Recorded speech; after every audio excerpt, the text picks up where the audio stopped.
Martinique.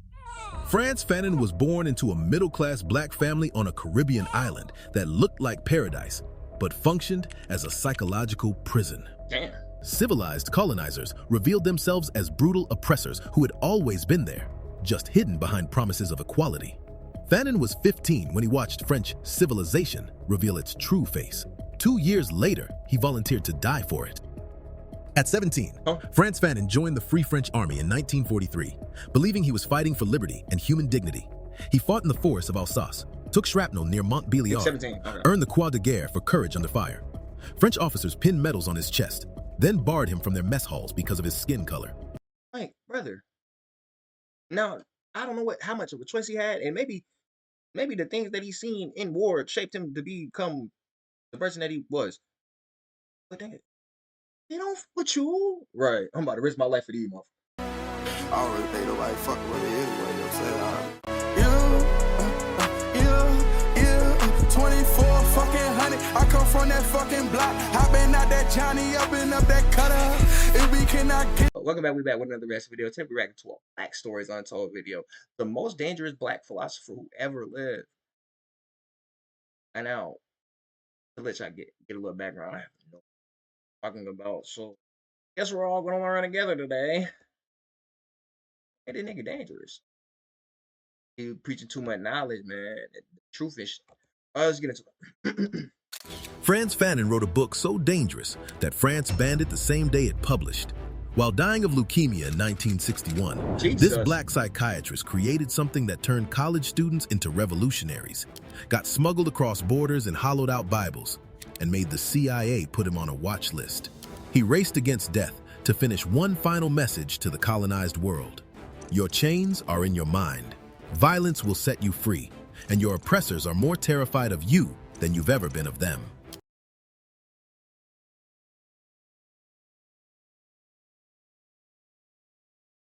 He's inciting violence, though. How much violence? Here you go. I was saying, how much violence? Is he like, yeah, we just gonna storm the Capitol type shit? Violence? Or, oh no, we gotta pick up our arms and go to war. Which, I mean, do we have the aftermath solved? Like, okay, what happens when we win, or if we win? And then what happens if we lose? I mean, if a nigga doing all those options, he didn't did all the pros and cons. Is he right? Oh. 3 months later, he was dead. His book is still igniting revolutions. What made one man's ideas worth killing?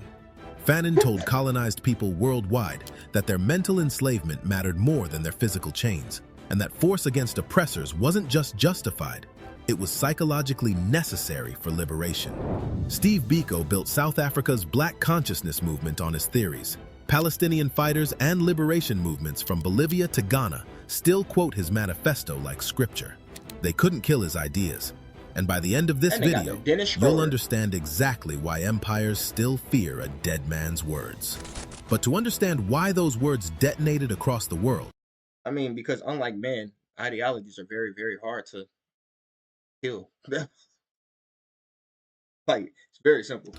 You need to see where the explosion started. July 1925, Fort-de-France, Martinique.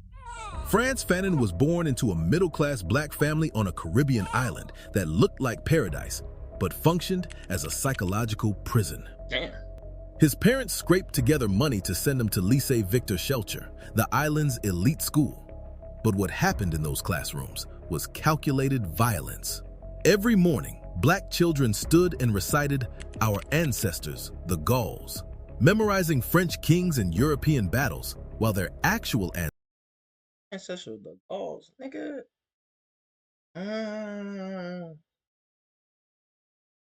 Yo, this is like some Attack on Titans.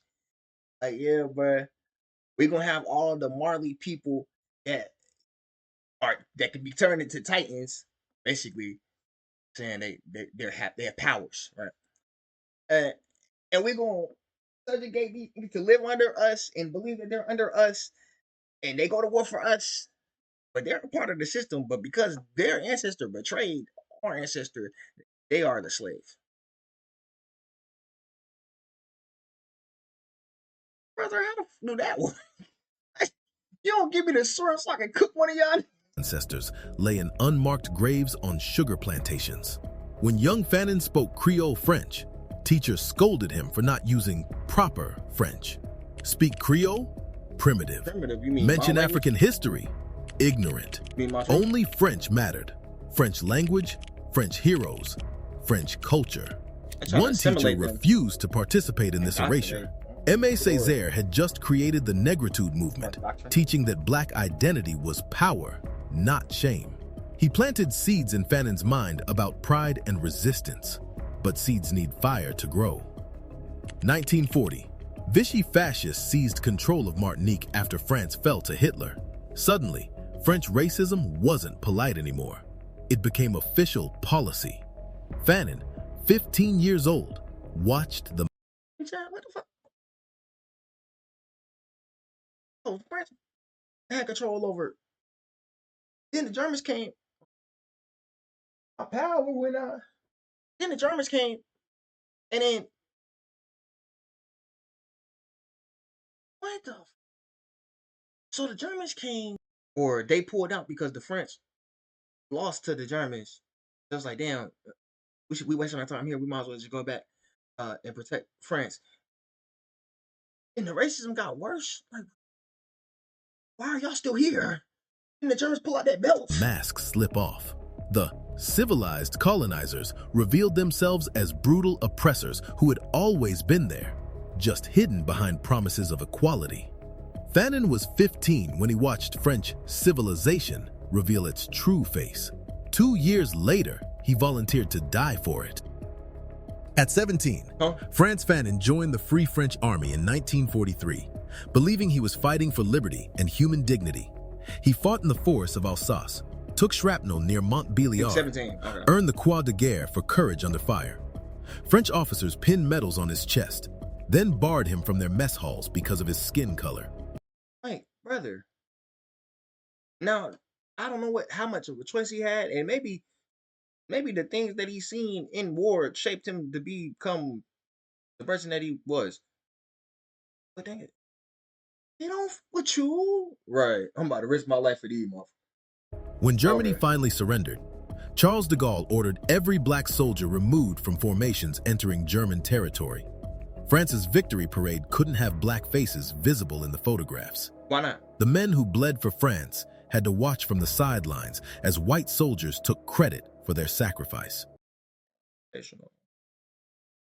Well, I mean, that's normally how it goes. We the victors. We want to paint our picture of what we did to protect our country, not the people that we, enslaved or I was about to say cultivated, but y'all, what was y'all cultivating? The fuck? Fanon wrote his brother Joby from Europe, "I've been deceived, and I am paying for my mistakes. I'm sick of it all." Karma?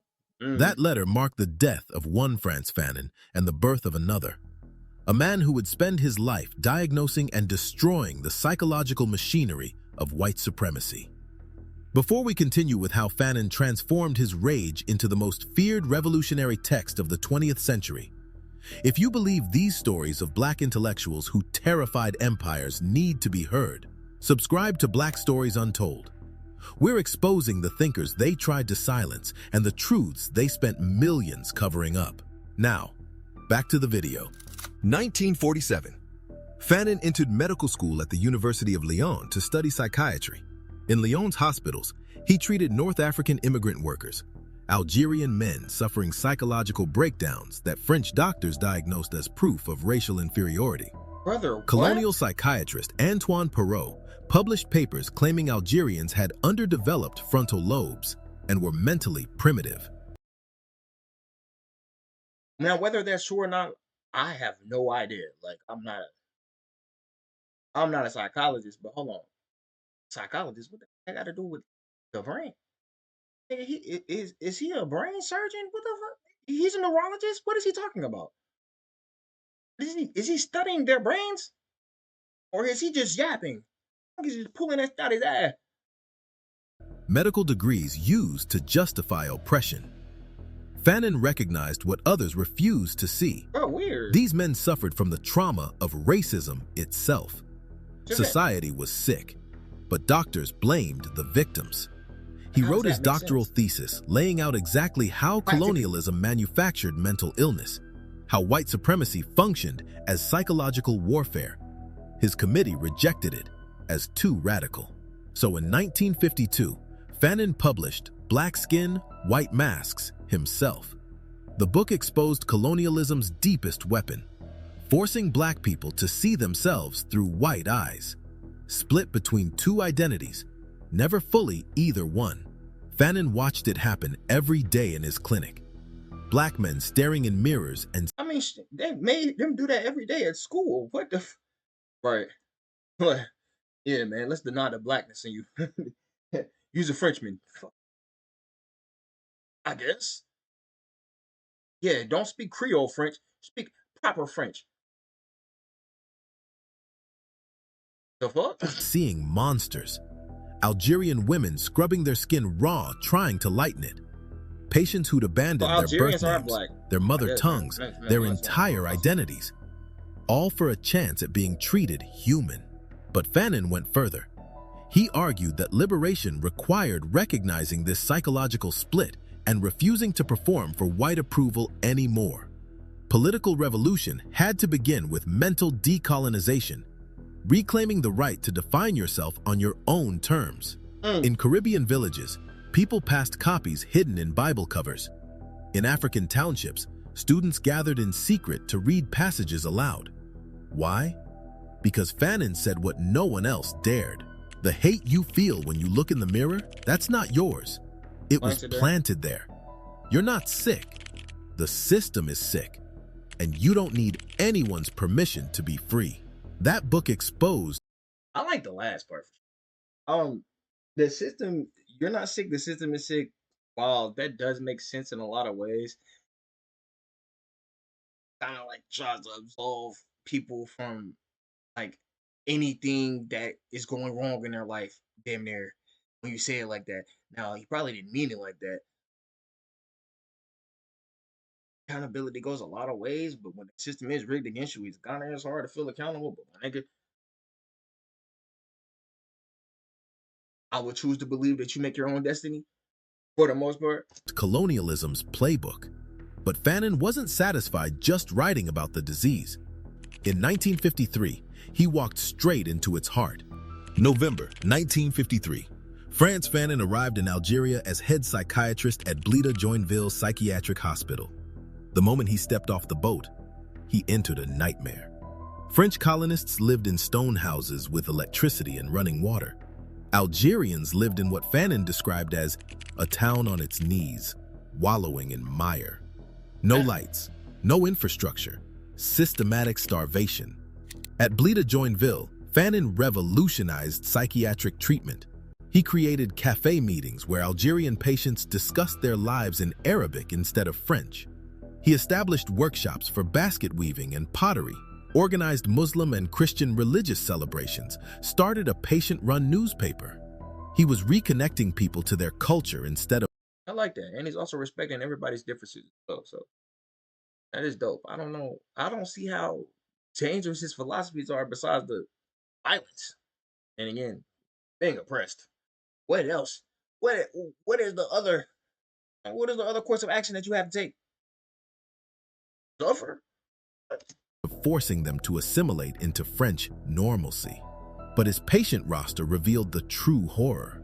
French soldiers who brutalized Algerians during interrogations came to him with nightmares and psychological breakdowns. Algerian victims arrived unable to speak, unable to stop screaming. One French policeman sought treatment because torture had made him violent at home. He was battering his wife and children. The man didn't want to stop brutalizing Algerians. He wanted relief from the psychological cost so he could continue with a clear conscience. Fanon stared at an impossible truth. You cannot heal individuals in a society built on violence. November 1954. The FLN, or the National Liberation Front, launched coordinated attacks across Algeria, declaring war. Hey, I'm gonna tell y'all like this. He stopped preaching violence, nigga. I'm about to read the book. on French colonial rule. Frantz Fanon immediately chose a side. His hospital became a secret sanctuary. He treated wounded FLN fighters, hid weapons, provided medical cover for revolutionaries. By 1956, this impossible double life was destroying him. He was a French government employee, helping France massacre the people he was secretly protecting. On November 1956, he wrote his resignation letter. There comes a time when silence becomes dishonesty. France expelled him in January 1957, giving him 48 hours to leave Algeria. Fanon went underground instead. He surfaced in Tunis, joined the FLN openly as editor of their newspaper, El Mujahid, and became the intellectual voice of Algerian liberation. France thought expelling him would end the threat. Instead, within months, Fanon had become Africa's most dangerous diplomat. As FLN ambassador to Ghana, Frantz Fanon traveled across Africa, meeting revolutionary leaders, Kwame Nkrumah in Ghana, Patrice Lumumba in Congo, Felix Mumi in Cameroon. At the 1958 All-African People's Congress in Accra, he advocated passionately for the African Legion, a continent-wide armed force that could coordinate liberation struggles from Algeria to South Africa. European powers understood the threat. One unified Africa, sharing weapons, tactics, and revolutionary consciousness, could dismantle the entire colonial project. Fanon was the architect connecting these movements. French intelligence sent assassins. Near the Algeria-Tunisia border, a landmine detonated under Fanon's car. 12 vertebrae fractured. He survived, barely. More Why they try to blow that man up? Wasn't he already battling leukemia at this time? God damn, you can't just let the leukemia do his job. Do his job is also crazy, but they was trying to assassinate this man. Could have let natural causes do this. assassination attempts followed. His body was breaking, but he kept traveling, kept writing, kept building networks of resistance. I mean, you kind of gotta keep traveling. Like, them trying to take you out the game just let you know that, yeah, I'm on the right path. No, realistically. Like, they're trying to stop me from spreading the truth, getting my black brother in together. Yeah. Oh, yeah, you trying to unify the... Oh, you trying to start a war? That's immediately where their brain goes. Then in December 1960, doctors diagnosed leukemia, months to live. Fanon's response?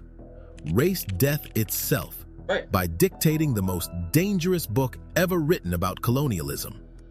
March through May 1961, Frantz Fanon lay in a Tunis hospital bed, dying, while his wife Josie sat beside him with pen and paper. For 3 months, through waves of pain, he dictated The Wretched of the Earth. Josie wrote frantically, capturing every word before the disease could silence him forever. The book opened with a declaration that made governments ban it immediately. Decolonization is always a violent phenomenon. Fanon explained that colonialism was born through force and maintained through force.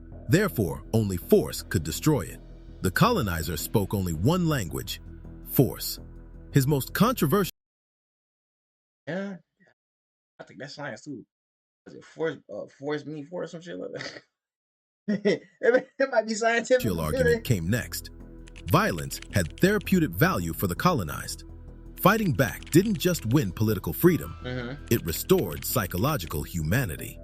Violence is a cleansing force that frees the native from his inferiority complex and restores his self-respect. The oppressed needed to fight not for revenge, but for rebirth. Jean-Paul Sartre wrote a preface that turned controversial into explosive. He told white European readers, to shoot down a European is to kill 2 birds with 1 stone, to destroy an oppressor and the man he oppresses at the same time. France banned the book the day it published. They smuggled it anyway, in hollowed books, in suitcases with false bottoms, passed hand to hand across Africa, Latin America, the Caribbean, and into American ghettos where the Black Panther Party would make it required reading. Frantz Fanon's leukemia accelerated.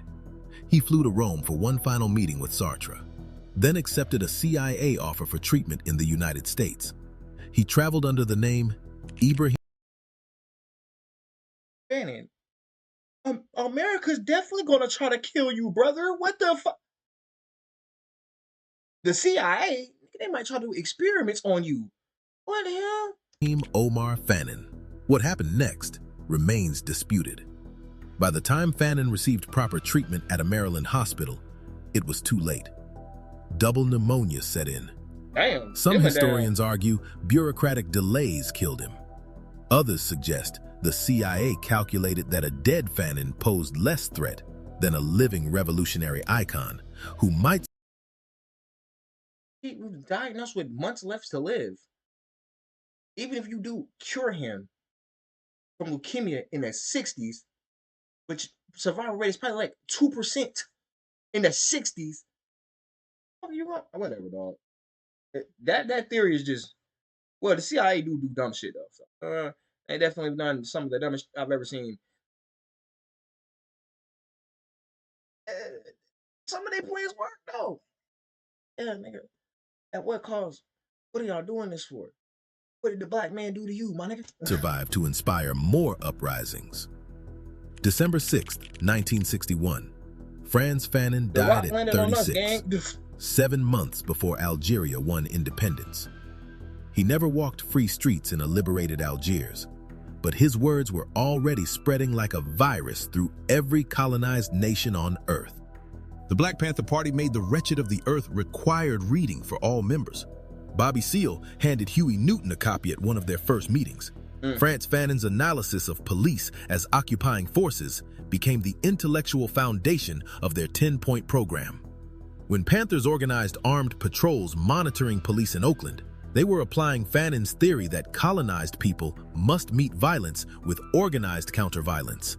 In South Africa, Steve Biko used Fanon's psychology of liberation to create the Black consciousness movement. Okay. Biko taught that before you fight apartheid in the streets, you must kill it in your mind. Pure Fanon.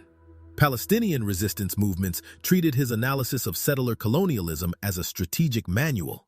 From Bolivia to Iran to Sri Lanka, liberation fighters discovered that Fanon had diagnosed their reality decades before they lived it. France still struggles with Fanon because he forces them to confront the torture, the massacres, the psychological warfare they disguised as civilization. Right. American institutions fear him because his colonial analysis maps directly onto police brutality and systemic racism. When Ferguson erupted in 2014, protesters carried signs quoting a man who died in 1961.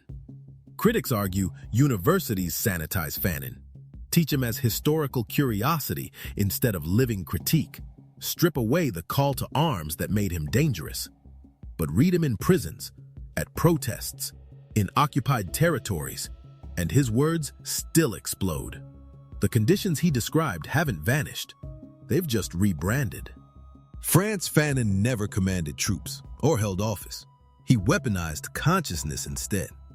Empires killed him at 36, but killing the man didn't kill the ideas. Every banned book spawned 1,000 smuggled copies. Every attempt to erase him carved his words deeper into history. His family paid the price. Josie Fanon carried his legacy through Algeria's messy independence, battled depression and alcoholism for 28 years, then died by self-destruction in 1989. But their children keep his foundation alive. Daughter Mireille runs the Frantz Fanon Foundation. Son Olivier leads the Frantz Fanon National Association. Fanon taught one lesson that still terrifies power. You don't need permission to be human. You don't need approval to be free. You have every right to take back what was stolen. And if they won't surrender it peacefully, take it by force. The most dangerous Black philosopher who ever lived. Dangerous because he loved oppressed people enough to tell them the truth. That truth still detonates in minds worldwide. Yes, I was right. Of course, he's the most dangerous philosopher, bro. He's seen the evils of the world. He's seen where he was wrong. Like, he thought he was fighting for a just cause. He thought he was fighting for freedom the whole time. What freedom? They're literally teaching people how to enslave themselves, assimilate yourself. No, you got to fit into this part of society because If not, well, we're gonna treat you. Well, actually, they were still being racist regardless. So nigga, that what difference did it really make? But we're just gonna outwardly be more aggressive towards you. Losers. It's still a little bit more, but nigga, Dana was spitting, and I gotta read the book now. It's very simple. Teaching that liberation begins when you stop asking and start taking. If this story opened your eyes to the intellectual they tried to erase, subscribe to Black Stories Untold. Like the Oh yeah, that's the end of the video. This is a good video, even though AI made it. I'm gonna have to still read the book because apparently this nigga is a real person, right? Um,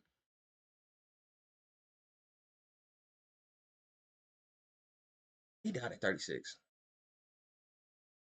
Like, as much influence as the book had, do you realize how much change he probably could have instituted if he would have survived leukemia? Well, I mean, they were probably still gonna try to assassinate him. You blew up his car.